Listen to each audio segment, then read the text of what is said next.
Hello tout le monde, je suis ravie de vous retrouver. Alors aujourd'hui, on va parler bien-être au travail. Moi, j'ai de la chance, j'ai beaucoup de bonheur au travail. C'est vrai que c'est d'autant plus compliqué aujourd'hui avec la crise sanitaire. On va en parler avec Elodie de Pépite et David quant à lui a retrouvé Julie pour ses soupes. Alors je suis un petit peu étonnée parce que je suis devant une maison. Je m'attendais à arriver devant un bureau ou une salle de réunion. Bonjour Elodie. Alors voilà, comme je le disais, je suis un petit peu étonnée. Je me suis demandé si j'étais à la bonne adresse parce que ça ressemble à une maison. Oui, t'as la bonne adresse, c'est justement la maison Pépite. Ah voilà, je te suis. Tu me suis? Bienvenue.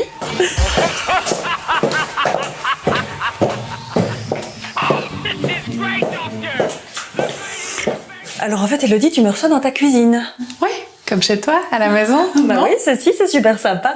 Mais en fait, c'est la cuisine de Pépite et c'est voulu. Oui, tout à fait. Je te sers un thé avant de t'expliquer? Oui, avec plaisir. Alors, j'ai décidé de recevoir les équipes ici dans une maison de manière à les bousculer parce qu'ils n'ont pas l'habitude de cela, de se retrouver avec leurs collègues dans ce genre d'endroit, tout en les maintenant dans un cadre assez sécurisant, dont ils ont vraiment l'habitude en fait. Et c'est un juste dosage pour permettre des réflexions des réflexions, un travail d'équipe inhabituel. Et voilà, c'est ainsi que je les accueille à la maison. Moi, je trouve ça super sympa.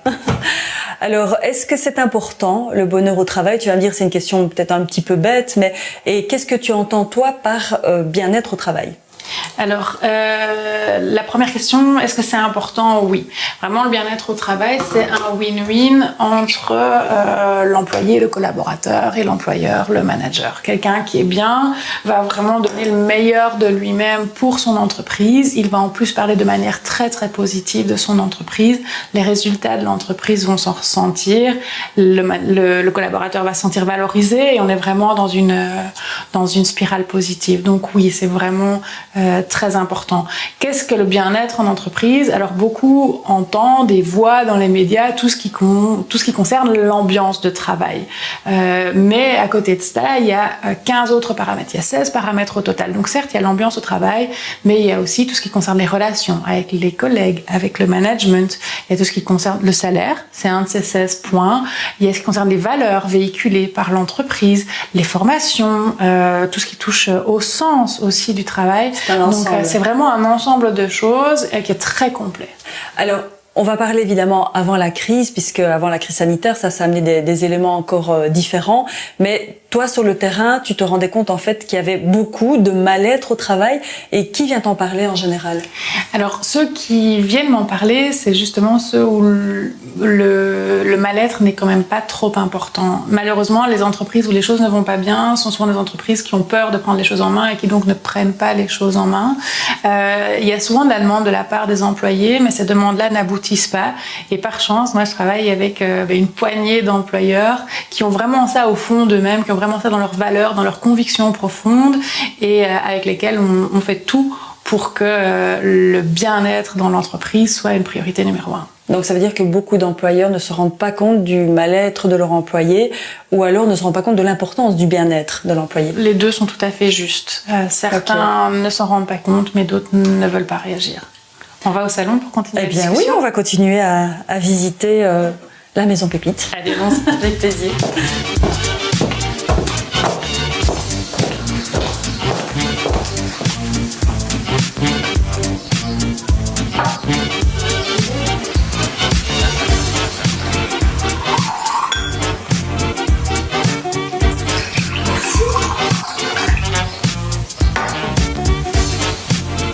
Alors ici, Elodie, on est dans le salon de Pépite. Oui.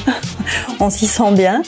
Mais j'imagine qu'avant que les employés ne viennent ici, tu vas d'abord en entreprise faire un constat, une étude? Oui, alors je vais en entreprise et là, on va réaliser le baromètre du bien-être dans l'entreprise. Donc, on va donner la parole à chacun pour savoir ce qui fonctionne bien et ce qui fonctionne moins bien. On donnera la parole aussi à l'entreprise par rapport au chiffre d'affaires, par exemple, ou au turnover. Et puis, sur base des résultats obtenus lors de ce baromètre, on va potentiellement venir ici pour présenter les résultats et puis surtout pour décider sur quoi agir. Et donc là, on va agir en intelligence collective. Ça veut dire qu'on met tout le monde autour de la table pour trouver des pistes de solutions. Ça a deux intérêts. Tu trouves plus de solutions, tu trouves des meilleures solutions, et puis surtout, tu as l'adhésion immédiate de l'équipe, étant donné que ça vient d'eux-mêmes. Donc ça, c'est une première chose. On va faire en sorte d'améliorer les résultats. Et puis, entre ces sessions d'intelligence collective, on va faire des pauses. Et là, je retourne en entreprise. Donc, c'est des mini-team building qui durent 1 heure et qui ont lieu vraiment dans leurs locaux. Alors, les pauses, c'est important parce que ça dit beaucoup de choses, en fait. Oui. Alors, c'est important parce que tout d'abord, tu vas montrer aux employés que quand on s'arrête, on est plus productif. Ça, c'est la première raison pour laquelle c'est important. Et puis ensuite, tu vas créer du lien. Tu vas rendre fier en fonction des thématiques que tu choisis.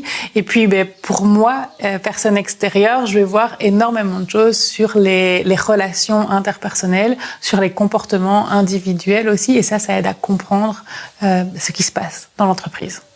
Les pauses, tu les fais aussi ici, en fait, des pauses avec des ateliers, en cuisine. Voilà, ouais, c'est des choses, on peut les faire en entreprise, on peut les faire ici en fonction du temps qu'on a à notre disposition.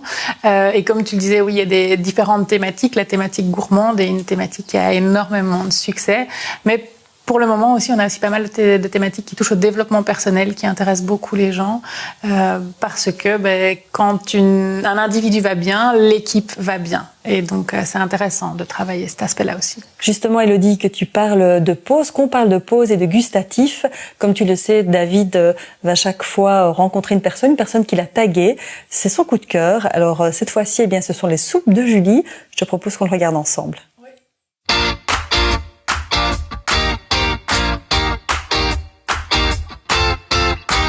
Les amis, alors aujourd'hui je vais aller jeter un œil à Ivoire. Bon, j'y vais, hein.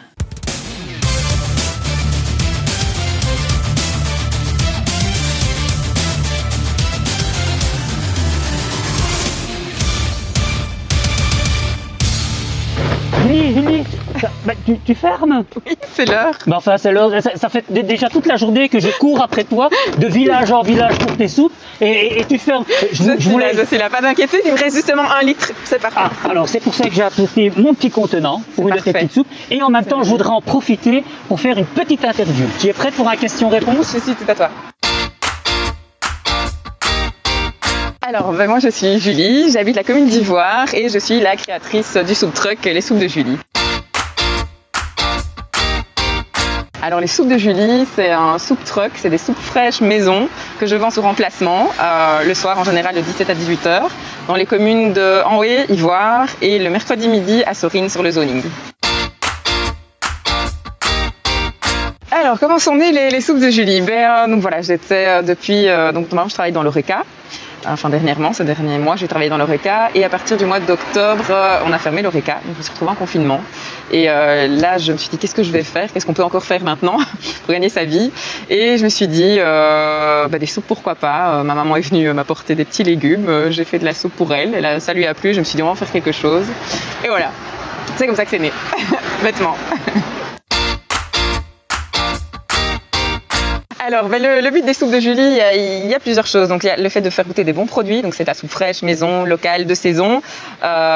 C'est aussi la convivialité. Donc, quand je vends sous remplacement, je rencontre des gens, c'est hyper chouette. Donc, ça, c'est super sympa. Et le côté aussi, en fait, je fais un peu ce que je veux avec le soup truck. Donc, je peux aller aussi sur les zonings en société. C'est ce que je fais d'ailleurs le mercredi midi pour toucher les sociétés, pour le moment convivial aussi avec les employés des sociétés. Donc, voilà, il y a plusieurs petites choses comme ça.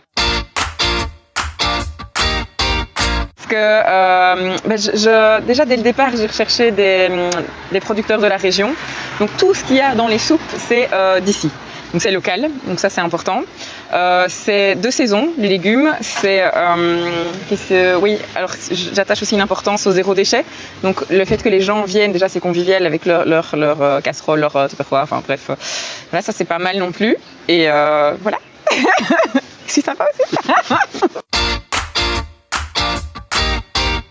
Pas marre de couper des oignons tous les jours. Alors le mot de la fin pour moi, ce serait surtout de dire merci aux gens. Donc j'ai vraiment apprécié le soutien que j'ai eu, donc sur tous les emplacements partout où je vais. Je sens beaucoup de solidarité, beaucoup d'enthousiasme et voilà, ça c'est hyper important. Donc merci beaucoup. Merci à toi. Et sympa cette idée, hein. En plus, elles sont excellentes, hein, ces soupes. Et la prochaine fois, je vous en ramène qu'on passe un bon moment convivial ensemble autour de ces bonnes petites soupes. T'es partante, Corinne? Tu pourras amener ton invité aussi si tu veux, hein. Et comme disait mon grand-père, quand tu bois de la soupe au printemps, le reste de l'année, tu croques la vie à pleines dents. Allez, je te dis à très vite, hein. Super bonne idée, les soupes, pour créer du lien. Oui, et puis en plus c'est en extérieur. Alors c'est vrai qu'avec la crise sanitaire, il y a de moins en moins de choses qu'on peut faire à l'intérieur. D'ailleurs, tu sais qu'il y a un jardin chez Pépite? Tu me le fais visiter? Ouais, vas-y, c'est par là. Ah oui, effectivement, quand il fait beau, c'est agréable aussi de venir à l'extérieur.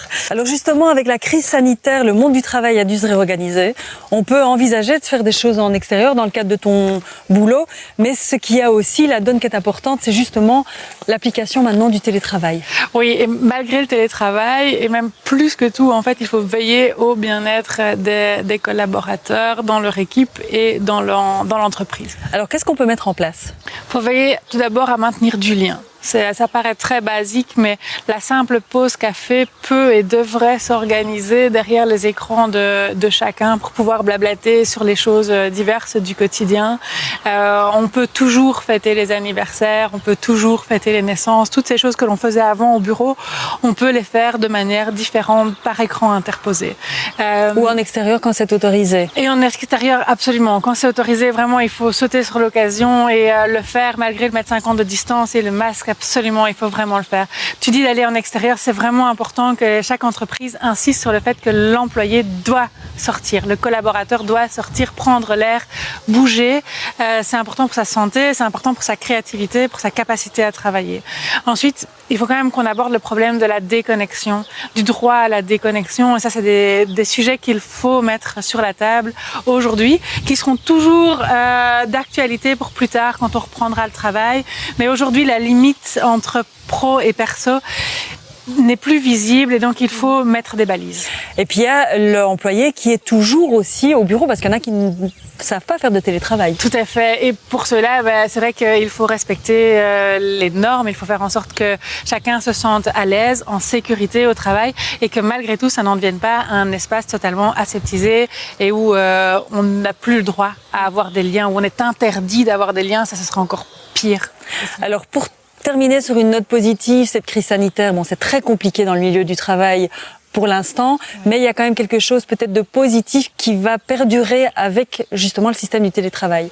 On peut vraiment faire un truc ultra positif à partir du moment où on apprend de tout ce que l'on est en train de vivre aujourd'hui. Et je pense que le futur sera de télétravailler pour toutes les tâches qui nécessitent de la concentration et puis de revenir au bureau pour créer du lien, pour maintenir du lien, pour tout ce qui est plutôt créatif. Voilà, pour ces petits moments où on est content d'être tous ensemble et puis des moments où on est content d'être seul pour pouvoir réellement bosser. Et là, on va vraiment sur un avenir qui va permettre à chacun de s'épanouir. Un mix des deux. Oui. Super. Tout à fait. Merci Elodie. Et moi, je peux dire que franchement, eh bien, je suis heureuse. J'ai le bien-être au travail. À très bientôt. Au revoir.